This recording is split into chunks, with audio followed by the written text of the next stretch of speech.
Gómìnà tẹ́lẹ̀ ní ìpínlẹ̀ Èkìtì Olóyè Ayọ̀délé Fáyọ̀ṣe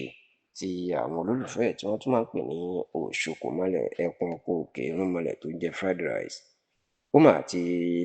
ó ti lérí sí gómìnà ìpínlẹ̀ Ọ̀yọ́ ọlọ́lá jùlọ gómìnà Olúwaṣèyí Abíọ́dún Mákindé wípé láìpẹ́ láì jìnnà ni àwọn yóò lé kúrò pátápátá nínú ẹgbẹ́ òṣèlú People's Democratic Party PDP, tó sì jẹ́ kó di mọ̀ wípé àwọn kan wà tó jẹ́ pé kò sí béèyàn ṣe bá wọn sọ̀rọ̀ tó tàbí bí èèyàn ṣe gbà wọ́n nímọ̀ràn tó, ó ní wọn kì í gbọ́, tó sì ní irú ẹ̀dá bẹ́ẹ̀ náà ni gómìnà Ṣèyí Mákindé ti ìpínlẹ̀ Ọ̀yọ́ ní inú ẹ̀ ni ó wà. Ẹ rántí wípé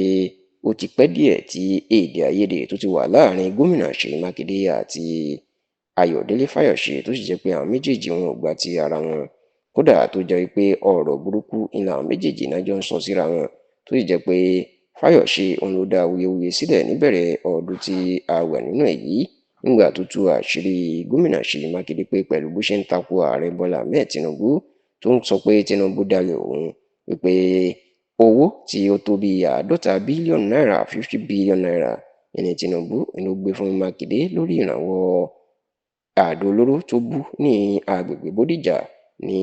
ìlú Ìbàdàn ní ọdún tó kọjá, tó sì ní Mákindé kò kéde fún gbogbo àwọn èèyàn wípé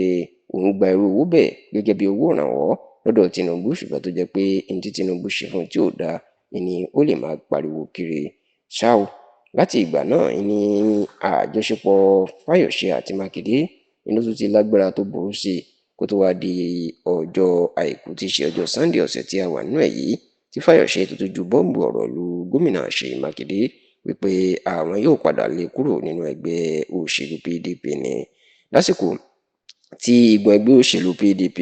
tí Fáyọ̀ṣe wà, èyí tí mínísítà ọ̀rọ̀ ìlú Àbújá Nyesom Wike tóun náà wà níbẹ̀, ni Fáyọ̀ṣe ti sọ̀rọ̀ yìí ìyẹn níbi ìpàgọ́ wọn tán pè ní National Convention tó wáyé ní ìlú Àbújá láti alẹ́ ọjọ́ àbámẹ́ta tí í ṣe sátidé ọ̀sẹ̀ tó kọjá wọ ọjọ́ Sunday ọ̀sẹ̀ tí a wà nínú ẹ̀ yìí. Ó ní Fáyọ̀ṣe ni ló ti jáde sọ̀rọ̀ lórí ọ̀rọ̀ Mákindé, tó sì jẹ́ kó di mọ̀ pé ìpàgọ́ táwọn ṣe yìí òun ni yóò tún ẹgbẹ́ òṣèlú PDP ṣe. Bẹ́ẹ̀ ló kéde Nyesom Wike pé òun ni aṣíwájú àti adarí ẹgbẹ́ àwọn ìyẹn ẹgbẹ́ òṣèlú PDP ní Nàìjíríà báyìí. Ó wá jẹ́ kó di mọ̀ pé Mákindé o kò sọ́nà náà ló bó tiẹ̀ jẹ́ pé àwọn ti fún un ní ìwé gbélé ẹ̀ tó lóyìnbó ń pè ní suspension, ṣùgbọ́n ó ní àwọn máa lé pátápátá kúrò nínú ẹgbẹ́ lẹ́yìn ìpàgọ́ táwọn ṣe ni. Ó ní Mákindé ó ní ó ń fi ọwọ́ kan ó fi ń bá àwọn ṣe ìpàdé lábẹ́lẹ̀ láti parí ìjà, ó ní lọ́nà kejì ó tún gbé àwọn lọ sí ilé ẹjọ́ tó ga jùlọ lórílẹ̀‐èdè Nàìjíríà, Supreme Court of Nigeria, tó sì ní ilé ìfihàn pé alábòsí ẹ̀dá ni, ṣùgbọ́n tó ní kò sí ní táwọn máa ṣe, àwọn yóò padà lé kúrò nínú ẹgbẹ́ òṣèlú.